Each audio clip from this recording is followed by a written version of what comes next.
Hello, I'm Scott from Healthwatch Kingston. We're recording our podcast on bereavement, grief, and loss for adults with autism and ADHD. I'm joined by Robert, Emma, Paul, Kaylan, and Omar to discuss it all a bit more. Robert, you wanted to get us started. Yes. Well, as an adult with autism, I lost my granddad back in 2018. Very unexpected. Wasn't expecting it at all. Hmm. Before my grandfather died, I created a death gauge because I wanted to predict what order my grandparents were going to die in. So I thought the oldest one is going to die first, Yeah. then the frailest, then the one in the care home, and then the one who's most active and up and about. And ironically, it was the one who was active and most up and about who died first. That completely pulled the rug out from under my feet. Because my gauge didn't go in the order that I expected, it made me scared of my own mortality. To upset you after it happened, obviously, it wasn't in the order that you were expecting, and then that was sort of triggering for you a little bit. It was because all my ideas of death was like old age, frailty, infirmity. But because it was the guy who was the most active who actually passed away first, it completely threw my life out the window. I had a dog when I was young and I knew he was dying soon. So I kept talking to him every day about dying so I could prepare myself for when he was dying because I was going to really miss him when he went because he was quite old. So I would talk to him every day about dying and that he's going to die soon. I'm going to miss him. And I did that for quite some months. I didn't choose to do it. I had to do that because I could see he was getting old and smelly and that my dog was going to die that I loved. And I needed to do something because I couldn't just he couldn't just die without me needing to feel that I had tried to help myself in some way. Otherwise, it would have been really, really bad. I can understand that. Yeah, My grandfather, who passed less than a year ago or something like that, yeah. he was older, he had health issues, and it led to him living a difficult life in terms of mobility, eating, health-wise. And then he suddenly got a lot worse through a diagnosis we weren't able to get. And then when we were able to find out that he did have a bigger issue that no treatment could help, we spent as much time with him as possible. My family managed to get him a personal room at the hospital, and that helped us so we could visit him a few times, and without having to worry about being around others, so we could be close to him, and you know, being in a personal room, it was a more intimate experience with my grandfather. So that made it more personal for us. And also something that sort of helped me was understanding that even before this big health scare came along, like I said, he had a lot of dietary issues, health issues. From his generation, he wasn't able to learn and do a lot, such as cooking or cleaning. So we ended up helping him a lot with that generational thing, I'm saying. But understanding that he would be sort of freed from these sort of burdens, such as poor health and all of that, that sort of made it slightly easier. Okay, so for you to understand and process that Yeah. his dying was sort of him sort of being free from what was making him sick. Yeah, and also just his daily life, it was difficult for him. Is there anything anyone else has done either to help you cope, prepare yourself, or either because you want to plan ahead, or because you know that someone's passing, you can tell that they're not well, they're not well. Well, I can't say if this is just like preparing for it, but one thing that I did was when I found out that when we found out what was wrong with him, I sort of wrote it down because I have sort of a poor memory issue. Yeah. And I wanted to remember like how when it happened, when he actually passed, when he got the diagnosis and all of that. So I wrote that down because I wanted to remember what happened properly. Do you keep that somewhere that you see it regularly, or is that?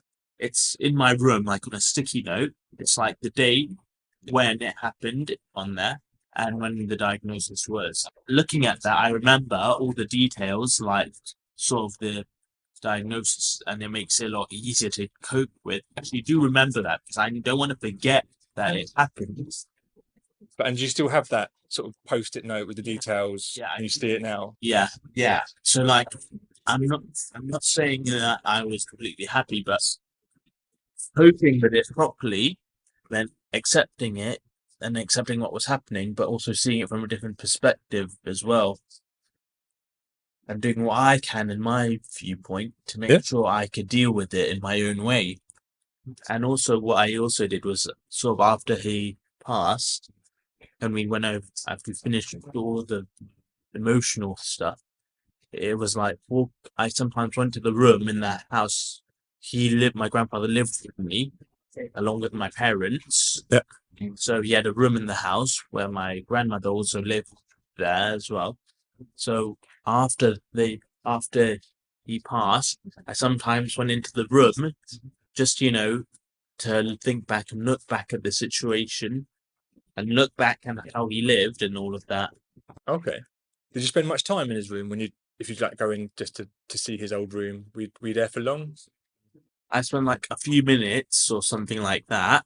Yeah. Just like 5-10 minutes in the room, I think at most. Just going in there, seeing it and thinking back on, my experiences with him and how he was a good grandfather to me. I haven't had many immediate family members die, but I've had pets and relatives die. My parents would never let me attend the funeral when I was younger, so I never really had a concept of grief or bereavement. They shielded me from it. Yeah. And I don't really have an idea, or I can always imagine and understand and empathize, but I've never experienced it, so I can never really understand. But with pets, I've only buried them and just felt sad for them. Besides that, I haven't had many immediate bereavement or grief from immediate family members. So, in terms of being prepared, is there anything that you've just spoken about, or anyone else thinking, what would help you? Practical advice that somebody could have done for you to help you before?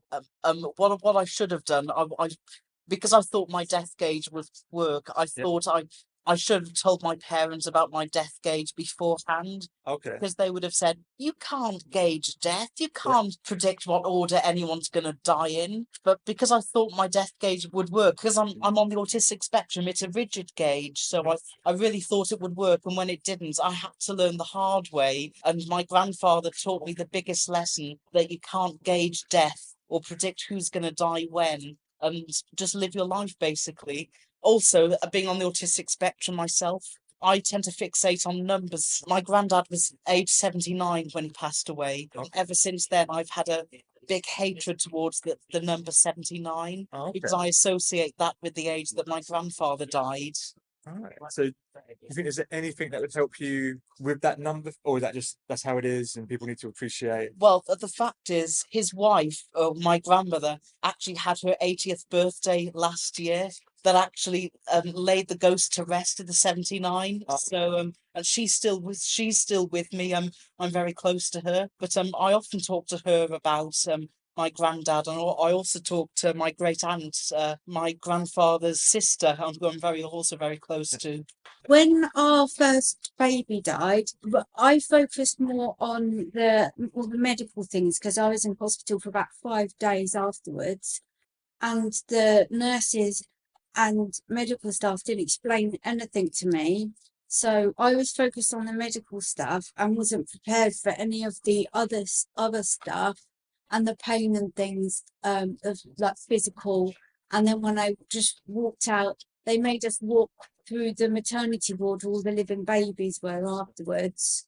And I would have really preferred it if the nurses had spoken to us a little bit more about bereavement, rather than just focusing on the medical, not made us walk through the maternity without our baby. And then it would have been much better if they would have spoken to me the 5 days I was in hospital, because I literally me and my husband just walked out on our own, and that was the end of it. And then 2 days later they called me and asked me how my baby was doing.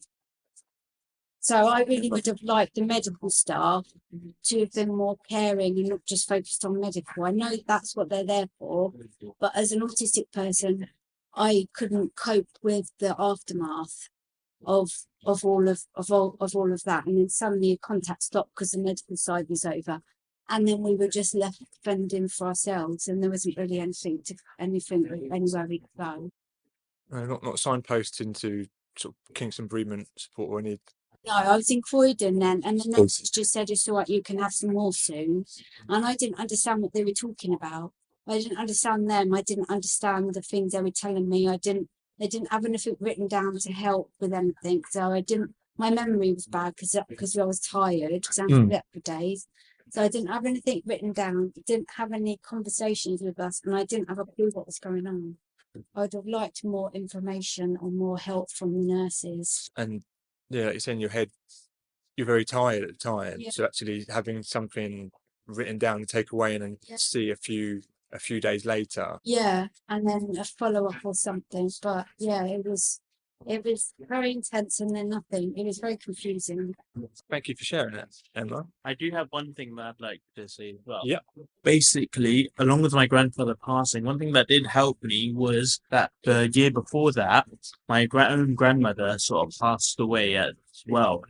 Okay. And that was sort of intense as well. But having gone through that the first time sort of made it easier to process it. Okay.